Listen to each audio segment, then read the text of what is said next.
이 돈 여기에 투자하라고, 이게 그래야 안전하다고. 대부분 사기꾼들입니다. 그리고 토족들입니다. 돈 냄새를 어떻게 알았는지 몰려들게 됩니다. 어떤 사람들은 권력의 맛을 아는 사람들은 권력에 줄을 대려고 그 돈다발을 들고 다니고 밤낮으로 그 집 대문 앞에 기다리고 살려달라고 돈 꾸러미를 가지고 가서 사과상자 속에 집어넣기도 하고, 그 권력이 뭔지 그거 1년이면 끝나고 변하고 5년 안에 다 무너질 그 권력 앞에 가지고 별별 비겁하게 비굴하게 아부하는 사람들, 그러면서 때로는 자기도 그 권력의 자리에, 그 명예의 자리에 한 번쯤은 차지하려고 누군가가 대통령의 실세라는 이름만, 아니면 그 소문만 나더라도 벌떼처럼, 마치 파리떼처럼 몰려드는 사람들, 그게 세상입니다. 그게 인생입니다. 여러분 주위에 누가 몰려옵니까? 자주 돈 많은 사람들이 아니니까 돈 때문에 몰려오진 않을 텐데, 그래도 어떤 사람들이 몰려오는 편입니까? 주변에. 하나님 곁에는 어떤 사람들이 모여 있을까요? 하나님 곁에는 어떤 사람들이 모여 있을까요? 다윗, 그는 목동이었습니다. 천한 사람입니다. 그는 나사렛 출신입니다. 솔직히 말하면 변방의 사람입니다. 별 볼 일 없는, 내놓을 것이라고는 하나도 없는 그런 보잘것없는 사람입니다. 그가 어느 날 왕이 됩니다. 예루살렘 사람들, 기득권의 사람들이 그를 무시합니다. 업신여깁니다. 이웃나라 왕들도 그를 조롱하고 핍박합니다. 그까짓 것이 왕이 되었어? 심지어 그는 블레셋 왕의 보디가드를 한 적이 있습니다. 용병으로 어쩔 수 없이 살은 적도 있었는데, 그거는 그에게 치명적인 약점이었고 정말 부끄러울 수밖에 없는 과거의 한 상처입니다.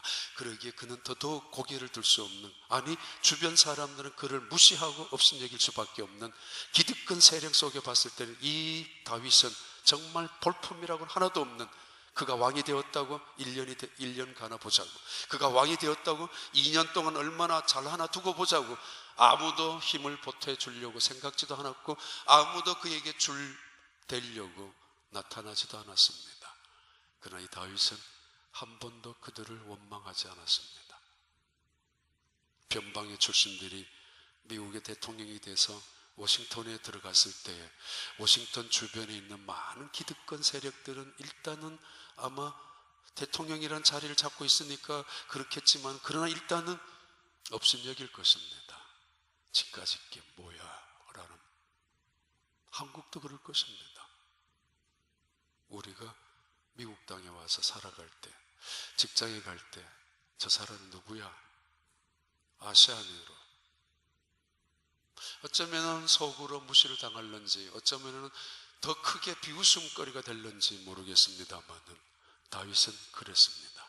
그의 과거, 그의 출신, 그의 성분, 그의 경력 내놓을 곳이 하나도 없었기 때문입니다. 더더구나 부끄러움 투성입니다. 그러나 그는 한 번도 그 자리에서 쓰러진 적은 없습니다. 그는 언제나 하나님 곁에, 언약궤 곁에 엎드렸고 그 곁에서 오히려 감사합니다. 전심으로 감사합니다. 기쁨으로 감사합니다. 온 마음을 다하여 그 하나님을 향하여 찬양합니다. 이 비천한 목동의 머리에 누가 왕관을 씌워 주었을까? 나는 그저 목동이면 불과한, 나는 그 천한 나사렛에서 살다가 끝날 수밖에 없는, 베들레헴 골짜기에서 있다가 끝날 수밖에 없는 인생이었지만은 내가 이 자리에 있다는 사실 하나만 가지고도 그는 하나님을 찬양할 수밖에 없는, 여호와의 긍휼과 인자하심이 이 비천한 목동의 머리에 왕관을 씌워 주었다고. 사울은 천천히요, 다윗은 만만이라고 떠들고 있었던 백성도 아니었고, 그에게 머리에 기름을 발라주었던 사무엘도 아니었고, 그의 아버지 이새도 아니었습니다. 오직 하나님의 긍휼과 자비가 그에게 왕관을 씌워 주었습니다. 그러기에 그는 교만할 수가 없었습니다. 시간이 지나면서 다윗의 왕권은 점차 안정이 되기 시작하고, 시간이 지나면서 그 나라는 부강하기 시작하고, 국방이 튼튼해지고 외교는 더욱더 활발해지면서 주변의 국가들이 주변의 왕들이 오히려 찾아오기 시작합니다. 한 걸음 두 걸음 줄대려고, 아니 눈치 보고 있었던 기득권 세력들도 이제 안정이 되니까, 다윗이 강해지니까 점점 모여들기 시작하면서 그 앞에 아부하는 사람들이 나타나기 시작합니다. 그럼에도 다윗은 그들에게 눈길을 주지 않고 하나님 앞에 나아갑니다. 처음부터 그랬고 마지막도 마찬가지입니다. 다윗, 그는 하나님 앞에 엎드리기를 좋아합니다. 그리고 하나님 앞에 그 자신의 부끄러움마저도 겸손한 조건이 되었고, 내어놓을 수 없는 상처마저도 다른 사람들에게 비웃음거리가 되었지만은 그것이 자기를 자고하지 않게, 교만하지 않게 만드는 것으로 만들어 나갔고, 심지어 하나님은 그의 상처, 그의 아픔, 그의 잘못, 그의 단점마저도 악을 선으로 바꾸시는, 합력하여 선을 이루시는 하나님의 지혜와 능력 앞에서 그는 끊임없이 빚진 자로서 끊임없이 한순간도 교만할 수 없는 감사하는 자리에 머물러 있었습니다. 단 한순간도 교만할 수가 없었습니다. 하나님 곁에 모여드는 사람들, 그들입니다. 하나님 곁에 있는 사람들. 가끔씩 말씀드리지만은 우리 교회 옆에는 새벽이면은 수백 대 혹은 수천 대의 차량이 지나갑니다. 여기에 차를 세워놓고 다운타운에 일터로 가는 분들이, 우리 새벽에 교회 건축할 때부터 2년 전부터 지금까지 12년 동안 특별 새벽 기도를 늘 했습니다. 사순절이고 연말에, 또는 교회 건축할 때에도. 그분들이 지나다닐 때 저 사람들이 왜 아침부터 모일까? 아시아인들이 돈 때문에 미국 땅에 와서, 잘 살려고 미국 땅에 와서 자식들을 위해서 미국 땅에 마치 벌나방처럼, 벌떼들처럼, 파리떼처럼 날아와서 미국이란 나라 그냥 살기 위해서 큰 집에 살고 좋은 차 사고 영어 좀 하기 위해서, 그래서 비웃음거리로 살아가는 사람들이 아시아인이 아니라는 거. 아, 저들이 돈만 벌기 위해서 살아온 게 아니구나. 뭐 요즘 어디 가도 돈 못 벌겠어요. 요즘 어느 나라가 못 살겠습니까? 한국도 더 잘 살 사람도 많습니다. 새벽이면은 새벽을 깨우고 5시부터 이 자리에 들어오는 차량을 보면서 그들이 한두 번쯤은, 또는 한두 사람쯤은 생각해 줬으면 좋겠다는 바람은 늘 있습니다. 십자가를 바라보면서 저 아시아인들이 이 새벽부터 하나님 앞에 모여드는, 성전에 모여들어서 기도하는 것이 그들에게 잃었던 믿음을 찾게 되고, 하나님을 무시한 채 살아가는 그들의 믿음이 다시 한번 회복되어지고, 심지어 돈 벌기 위해서 돈맛 때문에 미국 땅에 찾아온 줄로 무시할 수 있는 아시아인들이 그렇지 않다라고 보여주고 싶은 마음 많습니다. 시위하는 것은 아니지만은, 일부러 쇼하는 것은 아니지만은, 우린 그렇게 하나님 앞에 모여들잖아요. 왜요? 하나님의 은혜 때문에, 하나님 앞에 이 자리에 살 수 있는 그 감사 때문에, 그리고 앞으로도 하나님의 은혜, 하나님의 도움 없이는 살아갈 수 없는 연약한 존재이기에, 그리고 하나님이 베풀어 주신 그 은혜 앞에 빚진 자이니까 감사하며 살아가야 되고, 찬양하며 살아가야 되고, 여전히 하나님 앞에 무릎을 꿇고 하나님 곁에서 살아갈 수밖에 없는 우리들 아닙니까? 조금 알면은 하나님 떠나갑니다. 조금 가지기 시작하면은 이제 하나님 무시하고, 심지어 뒷방신세로 찬밥꾸러기로, 천덕꾸러기로 무시할 수 있습니다만은, 다윗은 왕궁에 있습니다. 왕의 자리가 되어 있습니다. 말 한마디면 모두가 다 꿈쩍하지 못하는 왕의 권력을 잡고 있습니다. 이제는 안정이 되었습니다. 이제는 누구도 그 앞에서 벌벌 떠는 천하의 왕이 자리에 있습니다. 튼튼합니다. 그런데도 그는 겸손합니다. 거만하지 않습니다. 자기는 목동이었습니다. 목동보다가 왕의 자리를 탐내지 않습니다. 여전히 목동, 여전히 종입니다. 왕은 하나님입니다. 자기가 백정도인데 천만으로 생각하는 거만, 그래가지고 남을 짓밟는 거만, 그래서 그 왕에서 호령하는 자리에 있었던 게 아니란 말입니다. 그리고 스스로 자만하지도 않습니다. 능력, 재간, 다윗 많습니다. 솔직히 시적인 감수성, 음악적인 천재성 따라갈 사람 없습니다. 그럼에도 자만하지 않습니다. 남을 깔보지 않았습니다.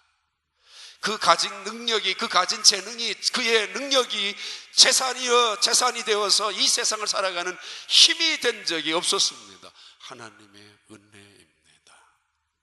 다윗 오만할 수 있습니다. 왕이 되고 나니까 이 사람도 지나가면서 절을 하고 몇 년 지나고 나니까 저 사람 지나가면서 굽신하니까 이제는 내 세상이 된 것처럼 착각할 수 있어요. 그래서 이 사람에게도 한마디 하고 저 사람도 깔보고 무시하고 그러다가 보니까 하나님도 무시해버릴 수도 있습니다만은 그는 하나님 곁에 나아가는 시간을 결코 소홀히 여기지 않았습니다. 그의 평생의 소원은 여호와의 전에서 예배하며 사는 것이었습니다. 평생의 소원은 여호와의 인자하심과 진실하심을 찬양하며 증언하며 살아가는 것이고 평생 하나님 앞에 기도하며 살아가는 것이었습니다. 왜요? 그가 기도를 했습니다. 내가 환난 중에 기도했더니 내가 기도하는 날에 하나님께서 내게 응답하셨다고. 내가 여호와께 기도했는데 In the day I called you, you answered me. And you made me strong. You made me bold and stout-hearted. 아주 내가 기도했는데 하나님이 그때마다 응답해 주셨고 환난 날에 그날에 그 순간마다 하나님을 찾았고 불렀는데 그때마다 하나님은 응답해 주셨다고. 어떤 응답을요? 나를 강하게 해주셨다고. 믿음을 강하게 해주셨다고. 쓰러지지 아니하는 이 사람 말 한마디에 저런 일들 앞에서, 이런 조건 앞에서, 이런 환경 앞에서 아침에 다르고 저녁에 다른 인간의 그 믿음의 연약함 속에서 바람만 불면 쓰러지는, 사람의 얼굴만 봐도 시험당하는 그런 믿음이 아니라 내가 하나님을 향하여 기도할 때마다 하나님은 내 영혼에게 응답해 주셔서 나의 믿음을 강하게 해주셨고 나의 신앙생활에 힘을 주셔서 환난 날에도 쓰러지지 않게 나를 지켜주셨다라고. 지나가는 어린아이가 내한테 인사하고 지나가지 않았을 때 그것마저도 시험거리가 되는 사람들. 아니 제가 어제 내한테 인사했는데 저 집에서 어젯밤에 부모님들이 내 욕을 했단 말이야? 아니면 전화하면서 내 욕하는 소리를 들었단 말이야? 병을 만들고 그 병을 키우고 그래서 그 병 속에서 자기가 신음하고 고통하는 사람들, 태산으로 만들어서 그 속에서 끙끙 앓는 사람들, 믿음 때문 아닙니까? 약한 믿음 때문에. 약한 믿음 때문에. I called you Lord, I cried to God. 하나님 앞에 내가 기도할 때마다 하나님은 내게 응답해 주셨다고. 그런데 그 응답이 내 영혼을 하나님의 은혜로 채워주셨고, 응답은 두 번째입니다. 사실은 기도하는 중에 하나님의 은혜, 말씀, 능력, 권능, 영광이 임재하심으로 내 믿음을 강하게 해주었다고. 어떤 환난, 어떤 비바람 속에서도 넘어가지 아니하고 쓰러지지 아니하고 그까지 것쯤이야, 이까지 정도야. 아니 당신도 당해봐요. 아닙니다. 너도 이런 일을 안 당해봤으니까 몰라서 그러는 거야. 아닙니다. 믿음의 문제예요. 환난의 문제가 아니라, 아니 내가 믿는 하나님의 문제예요. 하나님을 내가 어떻게 보느냐 말이에요. 어떤 크기로 하느냐고요. 그 하나님은 그 여호와께서는 높은 곳에 계십니다마는 낮은 곳에 있는 우리를 룩다운 멸시하지 않습니다. 오히려 룩업은 우리를 돌아보시는 분입니다. 무릎을 꿇으셔서 엎드리셔서 높은 자리에 있는 그 하나님이, 만군의 여호와 하나님이 자기의 몸을 숙이셔서 내 아픔을 아시고 내 고난을 아시고 내 눈물을 아시고 그래서 씻어주기 위하여, 아니 내 기도를 응답해주기 위하여 굽어 살피시는 그 하나님. 다윗은 그 하나님을 만났고 그 하나님을 알고 그 하나님을 체험하고 경험하고 있습니다. 그리고 그분은 멀리서도 교만한 자를 아십니다. 가끔씩 잘 유심히 안 봅니다. 제가 마음에 상처당할까 봐. 그분은, 하나님은 멀리서도 교만한 자를 아십니다. 다른 말로 그는 교만한 자를 싫어하신다고. 가지를 꺾기도 하지만은 교만한 자를, 언제나 하나님은 겸손한 자를 취하시고 존귀하게 하시고 교만한 자를 물리치시고, 그리고 그 교만한 자를 멸시하시는 하나님 못하는 거 하나, 이 교만한 자를 어찌할 수가 없는 것이 하나님이십니다.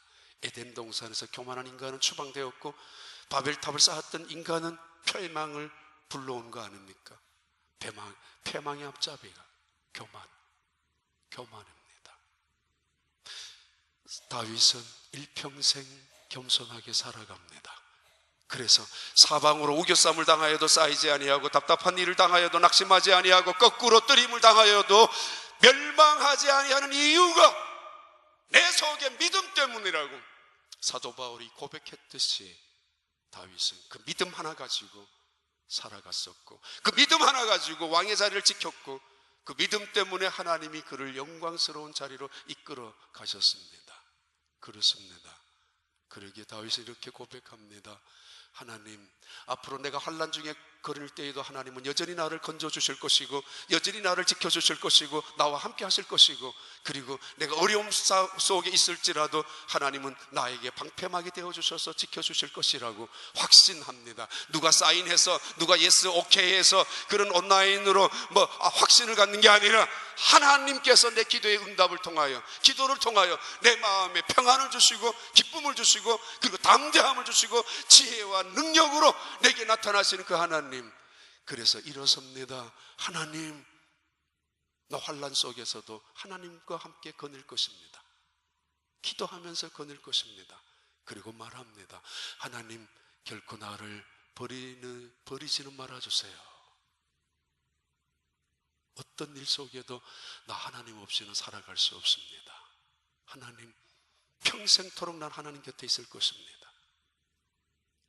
지금 이 순간에도 전 세계에 아시아나 미국이나 도박장에서 수백 명, 수천 명, 수만 명이 시뻘걸 눈을 떠가지고 모여들어서 돈 때문에, 쾌락 때문에 춤을 추고 거기에 빠져있는 사람들도 있을 것입니다. 도박장에서 모여드는 사람들, 불나방처럼 죽는 줄 모르고, 망하는 줄 모르고, 썩어가는 줄 모르고 그 육체 덩어리 앞에서, 근데 지금 이 순간에도 하나님 곁에 모여드는 사람들이 있습니다. 기도하기 위하여, 빚진 자로 은혜를 사모하기 위하여, 빚진 자이니까, 아니 감사하기 위하여, 아니 내가 환난 속에서도 하나님만은 붙잡고 살고 싶어서, 하나님 외에는, 하나님 떠나가면은 나는 끝이니까, 그래서 고백합니다. 하나님, 나를 버리지 마세요. 떠나지 마세요. 그게 다윗의 평생 소원이었습니다. 난 하나님과 함께 살겠습니다. 그의 믿음이 강해지면 강해질수록 더욱 그의 소원은 더 커졌습니다. 하나님 곁에서 함께 살 것입니다. 그리고 하나님도 약속하셨습니다. 내가 너를 떠나지 않을 것이라고, 내가 너를 버리지 않을 것이라고. 우리의 평안, 우리의 담대함, 세상을 살아가는 지혜, 능력이 여기 있습니다. 가진 것에 있는 게 아닙니다. 깨, 우리의 가진 것이 있는 게 아닙니다. 재간, 그것으로 세상을 이기는 게 아니에요. 하나님이 함께 하시는 그 속에서 우리의 세상을 살아가는 축복이 거기에 있습니다. 오늘도 그런 은혜가 함께하는 자리가 되기를 바랍니다.